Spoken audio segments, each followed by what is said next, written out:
Hello everyone, this is the first lecture of BSc second year organic chemistry. As you have seen the syllabus, we have around 5 topics in this. One is alcohol, second is phenol, third is epoxide, fourth is UV ultraviolet absorption spectroscopy, and the last one is carboxylic acid and its derivative. Now I'm going to start with alcohols. In the alcohol, what is alcohols? Alcohols are the chemical compounds, organic compounds having OH group. It may be the number of OH group may be 1, 2, 3, 4 anything. Okay alcohols क्या होते हैं? Hydroxyl group जिनमें होता है. Hydroxyl group क्या है? ये OH group जो है. अब हमें क्या करना है? हमें ये देखना है कि अगर वो OH ग्रुप हमारा 1 है, 1 है, तो वो हमारे पास अल्कोहल मोनोहाइड्रिक अल्कोहल कहलाएगा. अगर वो हमारा जो OH ग्रुप 2 है तो वो डाईहाइड्रिक कहलाएगा. 3 है तो ट्राईहाइड्रिक, 4 है तो पॉलीहाइड्रिक. ठीक है. 1 है तो CH3OH उसका एग्जाम्पल है. 2 है तो CH3OH, CH2OH, CH2OH मतलब CH3 CH3 जो है उसके 2 हाइड्रोजन हटा के 2 OH हमने लगा दिए. ट्राईहाइड्रिक में हमारे पास इसी तरह से 3 हाइड्रोजन होंगे. यहाँ पर ये नहीं आएगा, हाइड्रोजन नहीं आएगा. ठीक है. इसके बाद हमारे पास अगर पॉलीहाइड्रिक है तो हमारे पास many number of OH group होंगे.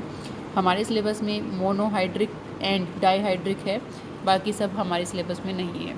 ठीक है. तो हम एक ख़ास बात यहाँ पे एक पॉइंट है कि जब भी हमारे पास एक ग्रुप में OH होंगे वो हमेशा अलग अलग कार्बन पे होंगे, एक ही कार्बन पे नहीं होंगे. क्योंकि अगर एक कार्बन पे 2 हाइड्रोजन ग्रुप अटैच होते हैं तो वो यहाँ पर बहुत ज़्यादा इलेक्ट्रोनेगेटिविटी क्रिएट कर देते हैं, जिसकी वजह से ये दोनों OH मिलकर वाटर को रिप्लेस कर देते हैं और हमारे पास क्या आ जाता है? कार्बोनिल ग्रुप बन जाता है. ओके. नाउ इसके बाद हमारे पास हम स्टार्ट कर रहे हैं मोनोहाइड्रिक अल्कोहल्स. अब जो मोनोहाइड्रिक अल्कोहल्स जो हैं वो क्या होते हैं? ऐसे अल्कोहल्स जिसमें एक OH हाइड्रोक्सिल ग्रुप प्रेजेंट होता है, दैट इज़ मोनोहाइड्रिक अल्कोहल्स. ठीक है. अब ये मोनोहाइड्रिक अल्कोहल 2 तरह के होते हैं. कैसे? एलिफेटिक और एरोमेटिक. एलिफेटिक वो होंगे जिसमें किसी भी कार्बन की चेन के ऊपर OH ग्रुप लगा हो. ठीक है. ये CH3OH हो सकता है, CH3 CH2OH हो सकता है. ठीक है. दूसरा जो है हमारे पास एरोमेटिक अल्कोहल्स है. एरोमेटिक अल्कोहल में क्या होगा? हमारे पास एरोमेटिक कंपाउंड के ऊपर OH नहीं लगा होगा. मैंने कहा एरोमेटिक कंपाउंड के ऊपर OH नहीं लगा होगा. इसमें क्या होगा? एरोमेटिक कंपाउंड के ऊपर जो एलिफेटिक चेन है उसके साथ OH लगा होगा. क्योंकि अगर मेरे पास यहाँ पर मैं आपको दिखाती हूँ कि ये मेरा एरोमेटिक ग्रुप है, इसके ऊपर अगर ये OH लगा होगा तो that will be a phenol, not alcohol.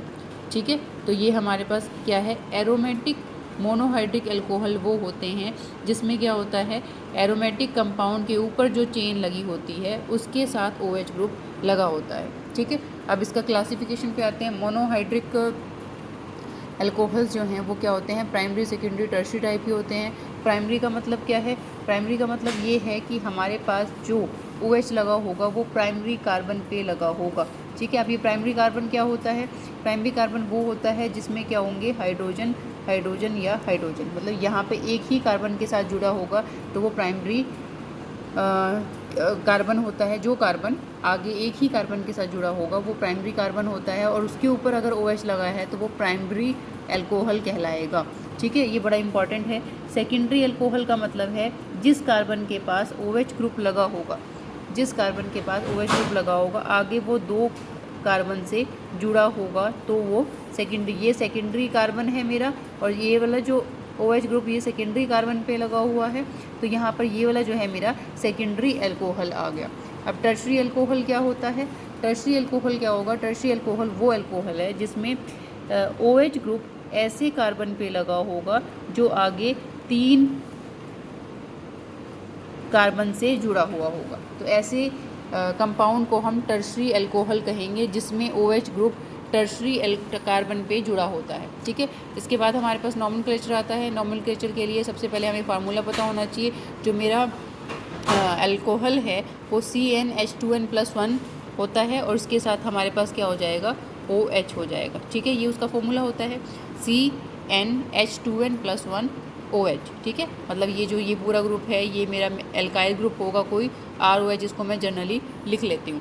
ठीक है, अब इसके बाद क्या है हमारे पास, ये जो इसका नॉमेनक्लेचर है वो 3 तरीके से होता है, दिस वन।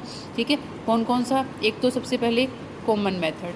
ठीक है, अब ये कॉमन मेथड क्या है, जिसमें हम क्या करेंगे, कोई भी एल्काइल ग्रुप है उसका नाम लिखेंगे और उसके साथ OH लगा देंगे, तो हम उसे कहेंगे एल्काइल ग्रुप का नाम और साथ में alcohol, like methyl alcohol, butyl alcohol, isopropyl alcohol, ठीक है, इथाइल अल्कोहल। दूसरा है हमारे पास कार्बिनोल। कार्बिनोल में क्या होगा, जो CH3OH ग्रुप है उसको हम कार्बिनोल कहते हैं, और यहाँ पर अगर मैंने क्या किया, इसके एक हाइड्रोजन को रिप्लेस कर दिया किसके साथ, R के साथ, तो वो उसके हिसाब से आ जाएगा। मतलब अगर मैंने ये R ग्रुप CH3 रखा तो ये मिथाइल कार्बिनोल है। ठीक है, C2H5 रखा तो ये इथाइल कार्बिनोल है। ठीक है, तो ये मेरा जो है इस तरीके से इसका कार्बिनोल नॉमेनक्लेचर चलता है। तीसरा जो है हमारे पास क्या होता है, IUPAC नॉमेनक्लेचर होता है, जिसमें हम क्या करते हैं, ये जो मेरा कंपाउंड है इसको हम एल्केनोल कहते हैं। ठीक है, जो भी मेरा अल्कोहल है दैट इज़ कॉल्ड एज एल्केनॉल्स। ठीक है, जैसे इथेनॉल, ब्यूटेनॉल, प्रोपेनॉल, ये सब आपको पता ही है। इसके बाद हमारा मेन टॉपिक शुरू होता है about the preparation of alcohol. ठीक है, प्रिपरेशन ऑफ एल्कोहल के लिए मैंने क्या किया है, यहाँ पर सबसे पहले आपको एक ड्राफ्ट बना दिया है कि हमें करना कैसे है। मुझे क्या करना है, ROH प्रिपेयर करना है। ROH प्रिपेयर करने के लिए मेरे पास कुछ मेथड है, उन मेथड्स को मैंने एक बार लिख लिया, नंबर 1, नंबर 2, नंबर 3। ठीक है, फर्स्ट मेथड है रिडक्शन ऑफ एल्डिहाइड और कीटोन, सेकंड मेथड है reduction of carboxylic acid, third method है रिडक्शन ऑफ एस्टर। ठीक है, फर्स्ट मेथड में हमें क्या करना है, एल्डिहाइड या कीटोन का रिडक्शन करना है। एल्डिहाइड या कीटोन का रिडक्शन करने के लिए हमारे पास क्या होता है, कोई ना कोई कैटालिस्ट या रिड्यूसिंग एजेंट होता है। ठीक है, अगर मैं कैटालिस्ट की हेल्प से करूँगी तो ये कैटालिटिक रिडक्शन कहलाएगा, और कोई और रिड्यूसिंग एजेंट या मैं कुछ और डालती हूँ तो वो जो है मेथड उसका चेंज हो जाएगा। तो रिडक्शन ऑफ एल्डिहाइड और कीटोन के लिए हमारे पास 2 पॉइंट है, A and B, that is catalytic hydrogen, जिसमें हम हाइड्रोजन डालेंगे, हाइड्रोजन की प्रेजेंस में, कोई भी मेटल की प्रेजेंस में हाइड्रोजन H2 पास कराई जाती है तो वो कैटालिटिक रिडक्शन कहलाता है। That is a very old method और सबको पता है। दूसरा, इसके अलावा हम क्या कर सकते हैं, लिथियम एल्यूमिनियम हाइड्राइड, उसको भी एज ए कैटालिस्ट डाल सकते हैं। ठीक है, तो ये रिड्यूसिंग एजेंट डालकर भी हम कर सकते हैं। और एक दूसरा पॉइंट है वो है MPV रिडक्शन। ठीक है, MPV रिडक्शन का मतलब है यहाँ पर हमारे पास मिरविन पॉन्ड्रोफ वर्ली रिडक्शन होगा। ठीक है, दूसरा मेथड है मेरे पास reduction of carboxylic acid. Carboxylic acid का रिडक्शन करने के लिए हम कोई भी रिड्यूसिंग एजेंट डालेंगे और उसका रिडक्शन हो जाएगा। थर्ड मेथड मेरे पास है reduction of ester. Reduction of ester के लिए मेरे पास या तो मैं कैटालिटिक हाइड्रोजिनेशन करूँ, मतलब H2 पास करूँ और उसमें लिथियम एल्यूमिनियम हाइड्राइड डालूँ। ठीक है, दूसरा मैं क्या कर सकती हूँ, पहला मेथड है कैटालिटिक हाइड्रोजिनेशन, जिसमें हम H2 पास करूँ और उसमें क्या डालूँ, क्या था, मेटल्स कोई भी डालूँ, निकल, आयरन, PB, PD, कुछ भी मैं इसमें मेटल डाल सकती हूँ। दूसरा मेथड है reduction with lithium aluminium hydride, ये हमारे पास क्या है, रिड्यूसिंग एजेंट का काम करता है। तीसरा है बोवेल्ट ब्लैंक रिडक्शन। ठीक है, अब इन सब मेथड्स के बारे में हम क्या करेंगे, 1 बाय 1 करेंगे। ठीक है, first of all, reduction of aldehyde and ketone, और उसका A part catalytic reduction. Catalytic reduction में हमने क्या करना है, H2 in the presence of निकल, PT, PD या RU, इनमें से कोई भी मेटल में की प्रेजेंस में ये मेटल क्या करेंगे, कैटालिटिक सरफेस प्रोवाइड करेंगे, और H2 जो है हमें क्या करेगा, रिडक्शन कराने में हेल्प, रिडक्शन हाइड्रोजन ऐड करने में हेल्प करेगा। दूसरा है मेरे पास NaBH2, मैं BH4 डालूँ या फिर मैं लिथियम एल्यूमिनियम, ये लिथियम है, लिथियम एल्यूमिनियम हाइड्राइड डालूँ। ठीक है, एल्डिहाइड हमें क्या करेगा, प्राइमरी अल्कोहल देगा, कीटोन मुझे क्या देगा, सेकेंडरी अल्कोहल देगा। अब यहाँ पे मैंने देखा है आपको, ये जो है मेरे पास क्या है, अल्कोहल है, सॉरी एल्डिहाइड है। एल्डिहाइड में या तो मैं कैटालिटिक रिडक्शन करूँ या फिर मैं रिड्यूसिंग एजेंट डालूँ, दोनों ही केस में मेरे पास क्या है, अल्कोहल बन रहा है। एल्डिहाइड लिया था तो प्राइमरी अल्कोहल बन रहा है, और ये कीटोन लिया था तो यहाँ पे सेकेंडरी अल्कोहल बन रहा है। अब इसका मैकेनिज्म वैसे तो आपके सिलेबस में नहीं है, but I want to discuss with you, that's why इसमें क्या है, सबसे पहले हमने ये लिया एल्डिहाइड कीटोन लिया, इसमें मैंने क्या डाला, लिथियम एल्यूमिनियम हाइड्राइड डाला, ठीक है। ये Li पॉजिटिव और AlH4 नेगेटिव होता है। अब ये Li पॉजिटिव का मुझे कुछ नहीं करना, ये ऊपर रखा है। AlH4 नेगेटिव, उसमें से जो हाइड्रोजन है इस पॉजिटिव की तरफ अट्रैक्ट होगा, ठीक है, और AlH3 जो है दूसरी तरफ पड़ा है अभी। अब ये हाइड्रोजन जाकर इस C पॉजिटिव और O नेगेटिव के पास इंटरेक्ट करेगा और यहाँ पर आकर लग जाएगा और इसको अपने कहेगा कि अपना इलेक्ट्रॉन तो खुद, अपने इलेक्ट्रॉन्स को तो खुद संभाल, ठीक है। तो मेरे पास क्या आ जाएगा, इस कार्बन के पास हाइड्रोजन अटैच हो गया, 2 R पहले ही थे, O के साथ हमारे पास AlH3 आ गया, ठीक है। AlH3 आने से क्या हुआ, अब हमारे पास इसके पास और भी पॉसिबिलिटी है कि इसी तरह से जैसे इसने यहाँ पे किया है, अपना हाइड्रोजन क्या करे, इस ऐसे और कार्बोनिल कंपाउंड के पास डाल दे। मतलब अगर मैं थोड़ा सा भी एल्डिहाइड में लिथियम एल्यूमिनियम हाइड्राइड डालूंगी तो लिथियम एल्यूमिनियम हाइड्राइड जो है एक ही मॉलिक्यूल से रिएक्ट नहीं करेगा, उसके पास बहुत सारे ऐसे मेथड्स हैं जिसमें वो क्या, ऐसे कंपाउंड, ऐसे तरीके हैं जिससे वो क्या करेगा, अलग अलग मॉलिक्यूल से रिएक्ट कर सकता है, ठीक है। तो वो क्या करेगा, एक लिथियम एल्यूमिनियम हाइड्राइड 4 मॉलिक्यूल से रिएक्ट करेगा, एक मैंने दिखा दिया। इसी तरीके से वो दूसरे के साथ, तीसरे के साथ और चौथे के साथ रिएक्ट कर कर पूरा कंपाउंड ये बना लेगा, ठीक है। जब ये कंपाउंड बन गया तो इसका जो हम क्या करेंगे, आगे हाइड्रोलिसिस करेंगे, जिसकी वजह से क्या है, जो O के साथ Li वाला पार्ट था, Al वाला पार्ट था, वो सारा निकल जाएगा और हाइड्रोजन आ जाएगा और Al वाले पार्ट के साथ OH जो है वो चला जाएगा, ठीक है। तो इस तरीके से हमने हमारा पहला काम कर लिया, जो हमारा फर्स्ट था उसका A पार्ट पूरा कंप्लीट कर लिया। अब इसमें क्या है, हमारे पास अल्फ़ा बीटा अनसैचुरेटेड एल्डिहाइड और कीटोन के लिए एक केस है कि अगर मेरे पास अल्फ़ा बीटा एल्डिहाइड कीटोन या एल्डिहाइड या कीटोन होंगे तो उस केस में मेरे पास लिथियम एल्यूमिनियम हाइड्राइड और सोडियम बोरोहाइड्राइड, ये 2 रिएजेंट हैं जो थोड़ा अलग अलग तरीके से रिएक्ट करते हैं। कैसे करते हैं, लिथियम एल्यूमिनियम, यहाँ पे क्या है, alpha beta unsaturated aldehyde and ketone.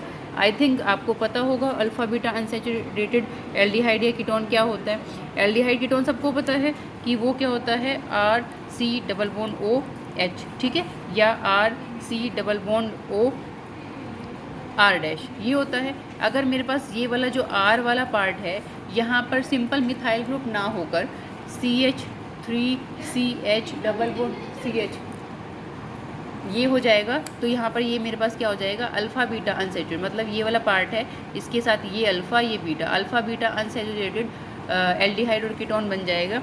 ये जो है, अगर मेरे पास लिथियम एल्यूमिनियम हाइड्राइड है तो वो क्या करेगा, सिर्फ इसी पार्ट को रिड्यूस करेगा, इस पार्ट के ऊपर कोई इफेक्ट नहीं डालेगा। जबकि अगर मेरे पास सोडियम बोरोहाइड्राइड है तो वो एल्डिहाइड अगर है मेरे पास, ये वाला अल्फ़ा बीटा अनसैचुरेटेड एल्डिहाइड है, तो वो क्या करेगा, सिर्फ एल्डिहाइड पे ही रिएक्ट करेगा।